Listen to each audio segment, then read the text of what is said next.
What's going on? Welcome back to the channel. So today we're going to talk to you about NIO. I want to go over some of the data points, what's moving it, and go over everything else you need to know. But first, make sure to hit that thumbs up, and with that, let's get right to it. So NIO's down at 1.7%, 528 the high, 515 the low. So today, kind of a boring day, if I'm going to be honest, but we are also seeing fairly low volume. So 22.2 million shares being traded. So once I go over some of the institutional transactions, it'll kind of give some insight on what kind of big money is doing. But today just seems to be more of a consolidation day, and there really hasn't been that much in negative data to justify NIO, Lee, and XPeng to go down. So very odd stuff in NIO's case. As what I did bring up yesterday, the biggest difference between all of them is NIO is heavily shorted, and they've been adding a certain level of suppression. They really did double down yesterday, no different than today. So net, they are currently increasing 757,000 shares, but if we look at the peak, they were increasing 5.1 million. So quickly going back over here for a second.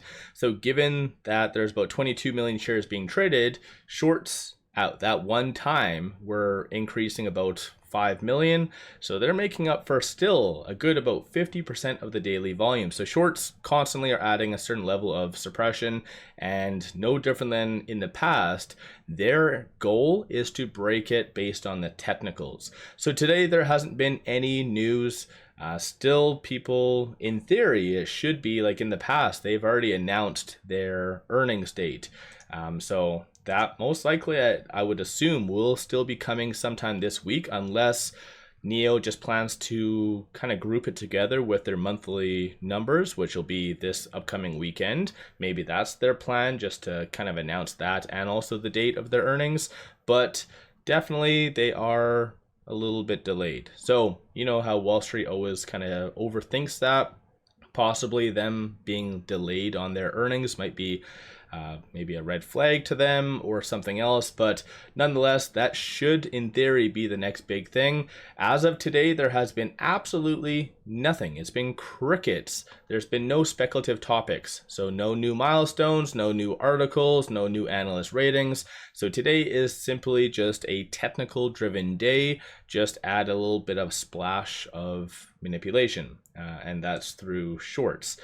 So right now there is 7.35% of the free floats being shorted. Works out to be 149.7 million shares overall being shorted. As I've done videos on NIO in the past on when in theory shorts will just kind of go away. If we kind of look at what happened with Tesla, even when Tesla did hit profitability, shorts were still kind of lingering. It wasn't up until I think 2 or 3 quarters afterwards, then kind of shorts just went away. And I think short interest right now on Tesla is like at 1%. So that's kind of normal for a large cap stock. So in general, if NIO does put out their earnings and it's kind of actually profitable, no hidden kind of accounting, then in theory you can kind of anticipate shorts to linger for another about 2 quarters in theory. So let me know your general thoughts on that in the comments below. Aside from that, looking at the options, 2.8 million in calls, 741,000 in puts, 53% of all the options being done are bullish in nature. From a bull standpoint, you see a consensus for it to be roughly around 550. So good amount of optimism is still on the table. Bears are anticipating for it to be sub kind of 450 to 5. So even the bears are feeling like there's a little bit of kind of upside, if not it kind of being stagnant. So kind of interesting stuff for that. On the secondary market, no transactions. So we're going back to that, unfortunately. So institutions just kind of, it's really weird. Even institutions, it's just like they go up and down. They get very much FOMO in NIO, and then they just one day they just kind of step back and be like, yeah, I'm done with it. Like, it's very weird. Aside from that, Darkpool is very active today, and a lot of that has to do with shorts. You do see a lot of hold numbers right here. So a lot of the largest transactions on the Darkpool, 150,000, 95, 95, 95. And based on this, it looks like the timestamp, it might be just one entity just quickly swinging that. But nonetheless, a lot of this is linked to shorts. So as well, I mentioned shorts are kind of the dominant force right now. With it at 522, it is trading between this R3 and this R2. So 520 is going to be that strong kind of support. Didn't really last all that or didn't hold up that well when it was going down. So this R1 in theory is going to be the following support level. So for those of you that want a dollar cost average swing trade, just kind of watch for 520 and then 513. At least today, it really needs to stay above that 520 if you're going to see a little bit of a recovery. And then 532 is going to be the next strong target / resistance point. Aside from all of that, moving over to the chart itself. So this is where we are kind of breaking. So currently below that 200-day moving average. As I mentioned many times, shorts, their goal is to break NIO based on the technicals. And that 200-day moving average is generally a very big deal. No different than what happened at the end of December. Shorts absolutely like threw everything they had at NIO. If I remember correctly, on December the 30th, roughly around here, they threw like 10+ million shares. That was extremely abnormal. They wanted to break NIO.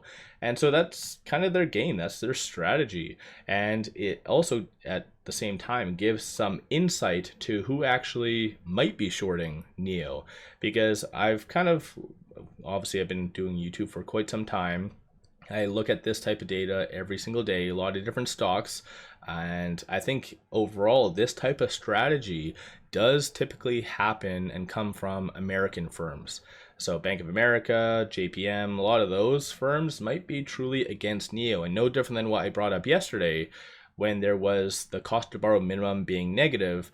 That also gives some further insight, because that means that there is a broker out there physically paying people to short NIO. So again, it could be a European entity, but from what I've seen on European holidays, whereas the American exchanges are still going on, you kind of still see shorts to the same magnitude, still very active. So it is fair to assume that whoever is shorting NIO is a American entity. Once the SEC transparency rule does kick in, I think it unfortunately got pushed back to 2028 now, but once that does kick in, then we'll actually know who is shorting what, when.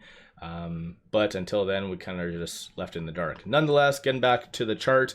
So as long as they can hold that 10-day moving average over the next couple of trading days, so that's currently sitting at 506. Luckily enough, won't be touched today at least, but in the next couple of trading days, you really want to watch for NIO to get above that 200-day moving average. So let me know your thoughts on NIO. Are you buying, selling, holding? What are you doing with NIO? And then one final thing, pop over to my Patreon if you're looking for some solid buy signals on stocks, options, and crypto. I put out daily day trades, numerous swing trades. Worthwhile to pop over there and check that out. Link in the description below and also the comments. With that, appreciate all of you watching.